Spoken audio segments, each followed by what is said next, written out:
জামাতে ইসলামের নায়েবে আমির মাওলানা দেলাওয়ার হোসেন সাঈদীর পক্ষ থেকে আন্তর্জাতিক অপরাধ ট্রাইব্যুনালে সাক্ষ্য দিতে গিয়ে নিখোঁজ হয়েছিলেন সুখরঞ্জন বালী।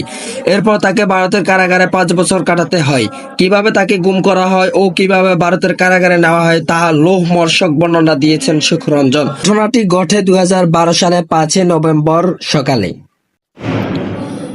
অপহৃত হওয়ার পর তার কপালে কি জুটছিল সেই বিষয়ে তিনি কথা বলছেন বাংলাদেশ সংবাদ সংস্থার বাসসের সাথে। সেখানে বিশদ বর্ণনা তুলে ধরেন সুখরঞ্জন বালী। বাসসের সাথে তার সেই আলাপটি তুলে ধরা হলো যমুনা টেলিভিশন অনলাইন পাঠকদের জন্য। সুখরঞ্জন বালী বলেন, ২০১২ সালের নভেম্বর মাসের ৫ তারিখে আমি ঢাকা কোর্টে গিয়েছিলাম। আমার সাথে দুজন ব্যারিস্টার, দুজন উকিল ছিলেন। আমাদের গাড়ি দেখে কোর্টের গেটে আটকে ফেলা হয়। তখন আমার সঙ্গে থাকা আইনজীবীর সাথে গেটের লোকদের তর্ক বিতর্ক চলছিল। আমি গাড়িতে দুজন ব্যারিস্টারের মাঝে বসা ছিলাম। এই সময় কিছু সাদা পোশাকের লোক আমাকে নামিয়ে টানাটানি করতে লাগলো। তারা বলছিল, যার জন্য গাড়ি থামানো হয়েছে সেই লোক উনি, একে আমাদের দরকার। সেই লোকেরা আমাকে গাড়ি থেকে নেমে টানে হিঁচড়ে ৫-৬ হাত দূরে অপর একটি গাড়িতে তুলে আমার চোখ বেঁধে ফেলে এবং একটু পরে গাড়িটি ছেড়ে দেওয়া হয়। তিনি বলেন, প্রায় আধা ঘন্টা গাড়িটি চালানোর পরে সাদা পোশাকের লোকেরা আমাকে হাঁটাতে থাকে। এই সময় আমি নিচের দিকে নামার মতো অনুভব করি। কিছু দূর হাঁটিয়ে একটা দরজা খুলে অন্ধকার জায়গায় আমাকে ঢুকিয়ে দেওয়া হয়। কোনো আলো সেখানে ছিল, অথচ তখন সকাল ১০টা থেকে ১১টা বাজে। সুখরঞ্জন বালী বলেন, আমাকে একটি খালি রুমে আটকে দেওয়া হয়। বাইরে কোনো শব্দ ছিল না, ঘরে কোনো জানালা বা কোনো পাখা ছিল না যা দিয়ে কোনো রকম আলো ভিতরে আসতে পারে। তখন আমাকে মাঝে মাঝে অল্প করে খাবার দেওয়া হতো। সেখানে কিছু লোক ছিল যারা আমাকে খাবার দিত বা পাহারায় আসতো। তারা নীল রঙের পোশাক পরা থাকতো। তিনি বলেন, এর ২ দিন পর আমাকে সেই রুম থেকে বের করে অন্য একটি রুমে নেওয়া হয়। সেখানে আমাকে নিয়ে তারা জোর করে দেলাওয়ার হোসেন সাঈদীর বিরুদ্ধে স্বীকারোক্তি নিতে চায়। সেই রুমে অনেকগুলো ক্যামেরা লাগানো ছিল। আমি দেখতে পাই আমার ভাইয়ের হত্যা দেলাওয়ার হোসেন সাঈদী জড়িত কিনা জানতে চাইলে আমি যখন অস্বীকার করি এবং বলি যে যারা আমার ভাইকে হত্যা করেছে তাদের আমি চিনি, তাদের বিরুদ্ধে আমি সাক্ষ্য দিতে পারবো, কিন্তু তারা বারবার আমাকে দেলাওয়ার হোসেন সাঈদীর বিরুদ্ধে সাক্ষী দিতে বলে। এক পর্যায়ে তারা আমাকে মারধর সহ কারেন্টের শক দেয় এবং নির্যাতন করে। সুখরঞ্জন বালী বলেন, তারা আমাকে এক পর্যায়ে টাকা দিয়ে লোভ দেখানোর চেষ্টা করে।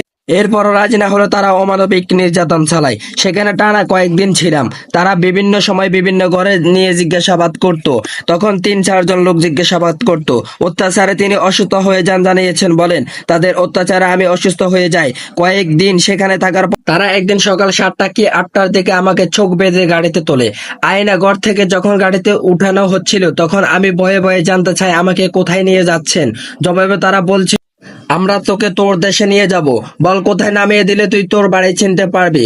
তখন আমি বলি, বাগেরহাটে নামিয়ে দিলে আমি আমার বাড়ি চিনতে পারবো। সারাদিন ধরে গাড়ি চালানোর পর মাঝে একবার পেরিতে উঠাও নামানো হয়, সেটা আমি অনুভব করতে পারি। তিনি বলেন, এক পর্যায়ে আবার গাড়ি চালাতে শুরু করে। দীর্ঘক্ষণ চালানোর পর ২ জন লোক গাড়িতে উঠে। এর কিছুক্ষণ পর ১০-১২ মিনিটের মতো হবে গাড়িটি চলতে চলতে থেমে যায়। এই সময় গাড়ি থেকে আমাকে নামানো হয়। চোখ খুলে আমাকে সামনে এগোতে বলা হয়। সুখরঞ্জন বালী বলেন, জায়গাটা বাগেরহাট কিনা সেটা বুঝতে চেষ্টা করি। আমি বুঝতে পারি যে ওটা বাগেরহাট নয় এবং স্পষ্ট দেখতে পাচ্ছি সামনে ভারতীয় সীমান্ত রক্ষী বিএসএফ, যেটা বর্ডার এলাকা। সেখানে যারা আমায় নিয়েছে কান্না করতে করতে আমি বিএসএফ এর হাতে তুলে না দিতে তাদের অনুরোধ করি। আমি বলি, এদের হাতে তুলে দিয়েন না, প্রয়োজনে আমাকে মেরে ফেলেন। এই কথা বলতে বলতে আমি মাটিতে পড়ে যাই। সুখরঞ্জন বলেন, আমাকে নেওয়া গাড়ির লোকেরা জোর করে বিএসএফ এর কাছে দিয়ে আসে আমায়। এ সময় আমি দেখতে পাই গাড়িতে ৬ থেকে ৭ জন সবুজ পোশাকের পুলিশের সাথে ২ জন বিজিবি সদস্য আছেন। তখন বুঝতে পারি গাড়ি থামিয়ে যাদের নেওয়া হয়ে তারা বিজিবি। সুখরঞ্জন বালী বলেন, বাংলাদেশের একজন নিরাপদ নাগরিককে রাষ্ট্রের আইন শৃঙ্খলা বাহিনী আরেকটি দেশের রাষ্ট্রীয় বাহিনীর হাতে তুলে দেয় কেমন করে। কান্না জড়িত কণ্ঠে সুখরঞ্জন বালী বলেন, আমি যেতে না চাইলেও জোর করে তারা আমাকে বিএসএফ সদস্যের হাতে তুলে দেয়। বিএসএফ কিছু জিজ্ঞাসা না করে আমাকে প্রচন্ড মারপিট শুরু করে। বিএসএফ হিন্দিতে কথা বলছিল এবং আমি আমাকে না মারার জন্য বাংলায় বোঝাতে চেষ্টা করি। আমার কোনো কথা তারা বুঝতে পেরেছিল কিনা তা আমি বুঝিনি। এক পর্যায়ে বিএসএফ মোটা দড়ি দিয়ে পিছনের দিক দিয়ে আমার হাত বেঁধে ফেলে। হাত বাঁধার সেই দাগ এখনো স্পষ্ট আছে বলে বাসরের এই প্রতিবেদককে দেখেন সুখরঞ্জন বালী। সুখরঞ্জন বালী তার উপর নির্যাতনের বর্ণনায় বলেন, মোটা লাঠি দিয়ে বিএসএফ তাকে মারতে থাকে। এতে তিনি ডান হাতের কোণেতে প্রচন্ড আঘাত পান। এখনো ডান হাত দিয়ে ভালোভাবে তিনি কোনো কাজ কাজ করতে পারেন না। বিএসএফ এর মারের পর তিনি 3 ঘন্টা বেহুশ ছিলেন। সুখরঞ্জন বালি বলেন, আমি বিএসএফ কে বলতে থাকি আমি যে ইচ্ছে করে এখানে আসেনি, কিন্তু আমার কথা বুঝতে না পারায় তারা আমাকে মারধর করে। আমাকে মারধরের আর কোনো কারণ বুঝিনি। বিএসএফ এর ক্যাম্পটির বিষয়ে জানতে পারি।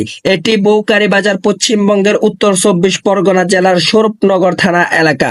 এরপর বসিরহাট জেলে আমাকে 22 দিন রাখা হয়। সেখানে একদিন আমাকে কোর্টে নেওয়া হয়। এরপর আসা হয় দমদম জেলে। সুখরঞ্জন বলেন, দমদম জেলে থাকাকালীন সেখানে এক বন্দী সম্পর্কে আমার বাগ্নে হয়। আমি দেখি সে আমাকে চিনতে পারেনি। আমি সুযোগ বুঝে তাকে আমার পরিচয় দিলে সে আমার জড়িয়ে ধরে বলে, মামা তুমি বেঁচে আছো, তো জানি তুমি মারা গেছো। সে বাগবনে কারামুক্তির পর আমার বাড়িতে ও নিকট আত্মীয়দের কাছে বেঁচে থাকা ও ভারতের দমদম জেলে বন্দী থাকার কথা জানায়। তিনি বলেন, আমার বাড়ির লোকেরা ভারতের প্রশাসন ও মানবাধিকার সংস্থার সাথে যোগাযোগ করলে মানবাধিকার সংস্থার সহায়তায় সুপ্রিম কোর্টের আদেশে 2018 সালের প্রথম দিকে 5 বছর জেল খেটে আমি মুক্ত হয়ে দেশে ফিরতে আসতে পারি। তিনি জানান, দমদম থাকাকালীন বিভিন্ন মানবাধিকার সংস্থা তার ইন্টারভিউ নিয়েছিল। সুখরঞ্জন বালি বলেন, মুক্তিযুদ্ধের সময় কারা আমার ভাইকে হত্যা করেছে সেই দৃশ্য আমি আমার বাড়ির পাশে টয়লেটের ভিতর লুকিয়ে থেকে নিজ চোখে দেখেছি। সেখানে দেলোয়ার হোসেন সাঈদীকে আমি দেখিনি। তখন এই নামে আমি কাউকে চিনতামও না। উনি আমাদের এলাকা থেকে নির্বাচিত দুইবারের এমপি ছিলেন। তখন ওনার সম্পর্কে জানি ও চিনতে পারে। তিনি যখন এমপি ছিলেন তখন আমাদের মনে হতো যেন আমরা মায়ের কোলে আছি। তিনি নিরাপদ, নির্দোষ ছিলাম। সুখরঞ্জন বালি বলেন, ভারত থেকে দেশে আমি নিজ এলাকায় ফিরোজপুর ইন্দোরকান্দিতে যেতে পারিনি। নিরাপত্তার কারণে বাগেরহাট আত্মীয় ও পরিচিতদের সহায়তায় তাদের আশ্রয় নিয়েছিলাম। ফিরোজপুর জেলার ইন্দোরকান্দি সাবেক জিয়ানগর উপজেলা পাড়েরহাট ইউনিয়নের উমেদপুর গ্রামে আমার বাড়ি। নিজের পেশা সম্পর্কে তিনি বলেন, আমি পেশায় কাঠমিস্ত্রি। আমার এক ছেলে এক মেয়ে। আমার ছেলেও কাঠমিস্ত্রি কাজ করত। তাতে যে আমার রোজগার ছিল তাতে আমি পরিবার নিয়ে ভালোই চলতাম।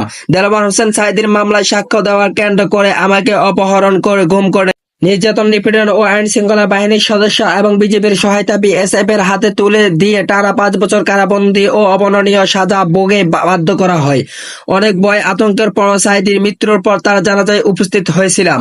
তারপর আবার আমি নিরাপত্তার কারণে আড়ালে চলে যাই। তিনি বলেন, তারপরও ঘটে যাওয়া এত ঘটনার পর তিনি মানসিক ও শারীরিকভাবে সুস্থ হতে পারেননি। নিজ পেশাও ফিরে যেতে পারেননি। ফলে অর্থ কষ্ট অভাবে দিন কাটছে ও তার পরিবার। সুখরঞ্জন বালি রাষ্ট্রের পৃষ্ঠপোষকতায় অপহরণ, ঘুম এবং 5 বছর কারাবন্দী থাকা সহ তার সাথে ঘটে যাওয়া সকল অন্যায় বিচারও চান তিনি। ক্ষতিপূরণ চান রাষ্ট্রের কাছে। উল্লেখযোগ্য, সুখরঞ্জন বালি পশ্চিমবঙ্গের এক কারাগারে আছেন। এই খবর প্রথম প্রকাশ করে ঢাকার একটি ইংরেজি পত্রিকা। সুখরঞ্জন বালি বাংলাদেশের জামাতের নেতা দেলোয়ার হোসেন সাঈদীর যুদ্ধ অপরাধের মামলায় অন্যতম গুরুত্বপূর্ণ সাক্ষী ছিলেন। তিনি 2012 সালের 5 নভেম্বর ঢাকায় আন্তর্জাতিক অপরাধ ট্রাইব্যুনাল চত্বর থেকে নিখোঁজ হয়ে যান। জামাতের নেতা দেলোয়ার হোসেন সাঈদীর আইনজীবী তখন অভিযোগ করেছিলেন যে তাকে সরকারের নিরাপত্তা বাহিনীর লোকজন অপহরণ করে নিয়ে গেছে। ইংরেজি দৈনিকটির প্রতিবেদনে বলা হয়, তাদের হয়ে একজন ভারতীয় নাগরিক কারাগারে সুখরঞ্জন বালির বক্তব্য নেন। সেখানে বালি বলেন যে তাকে বাংলাদেশ পুলিশের গোয়েন্দা বিভাগ অপহরণ করে এবং পরবর্তী ভারতীয় সীমান্ত রক্ষণী বাহিনী বিএসএফ এর কাছে তুলে দেওয়া হয়। তবে পশ্চিমবঙ্গের বসিরহাট স্বরূপনগর থানায় সুখরঞ্জন বালির বিরুদ্ধে যে এফআই এর ফার্স্ট ইনফরমেশন রিপোর্ট দাখিল করা হয় তার কোথাও এমন কথা উল্লেখ নেই যে তাকে কেউ অপহরণ করেছিল বা বাংলাদেশের কর্তৃপক্ষ তাকে ভারতের হাতে তুলে দিয়েছেন। পশ্চিমবঙ্গের উত্তর 24 পরগনা জেলার স্বরূপনগর থানা সুখরঞ্জন বালির বিরুদ্ধে অভিযোগপত্রটি দাখিল করেন বিএসএফ এর 152 নম্বর ব্যাটালিয়ন এর কোম্পানির অধিনায়ক বিপি সিং। সুখরঞ্জন বালি ভারতের কারাগারে বন্দী থাকার বিষয়ে তৎকালীন সময়ে বাংলাদেশের একটি ইংরেজি দৈনিকের প্রতিবেদন প্রকাশিত তথ্য। সুখরঞ্জন বালির বক্তব্য এবং গুম কমিশনের আনফোল্ডিং ট্রুথ শিরোনামে অন্তর্বর্তী প্রতিবেদনের তথ্য একই চিত্র ফুটে উঠেছে। জামায়াতের তৎকালীন নায়েবে আমির মাওলানা দেলোয়ার হোসেন সাঈদীকে মুক্তিযুদ্ধকালীন মানবতা বিরোধী অপরাধের অভিযোগ মামলায় আন্তর্জাতিক অপরাধ ট্রাইব্যুনালের মৃত্যুদণ্ড দেওয়া হয়েছিল।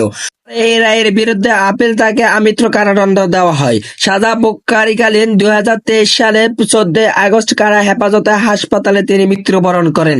তিনি 2বারের নির্বাচিত এমপিও ছিলেন।